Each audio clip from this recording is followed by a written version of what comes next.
Everyone, so let's discuss जून 2025 में पूछा गया ये वाला क्वेश्चन। अब इसका आंसर है फर्स्ट क्यों? क्योंकि इसमें पूछा गया है कि which of the following is not true. We will discuss about the concept, क्योंकि ये बहुत इंपॉर्टेंट है और बार बार रिपीट होता है। तो the concept is regarding CSR।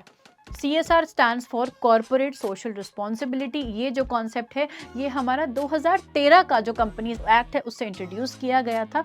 अब ये कॉन्सेप्ट कहता है कि कोई भी कंपनी है जिसका किसी भी फाइनेंशियल ईयर में अगर नेट वर्थ 500 करोड़ है, टर्नओवर अगर 1000 करोड़ है और प्रॉफिट अगर 5 करोड़ है, तो उनको mandatorily 2% of average net profit of preceding 3 financial years जो हैं वो CSR में लगाने पड़ेंगे। अब इसके अंतर्गत एक कमेटी बनाई जाएगी जिसमें 3 और मोर डायरेक्टर्स हो सकते हैं, जिसमें से 1 शैल बी इंडिपेंडेंट डायरेक्टर।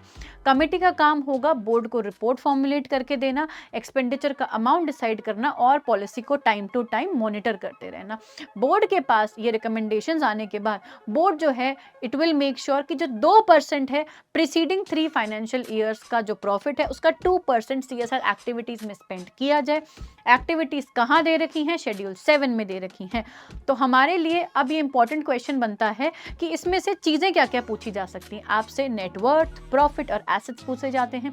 आपसे पूछा जाता है कि शेड्यूल कौन सा है जो एक्टिविटीज हमें दे रखी हैं, कौन से शेड्यूल में है। हमसे पूछा जाता है कितना हमें एक्चुअली में कितना % स्पेंड करना है। और लास्टली ये कॉन्सेप्ट इसलिए भी इंपॉर्टेंट है क्यों? कंपनीज जो है इसको अंडरटेक करती हैं एक तरीके से सोसाइटी को वापस देने के लिए जो उन्होंने सोसाइटी से लिया है। क्यों? क्योंकि आप कुछ अगर इस्टेब्लिश करते हैं तो सोसाइटी के दम पे इस्टेब्लिश करते हैं, तो आपका ही उत्तरदायित्व बनता है कि आप सोसाइटी को वापस भी दें।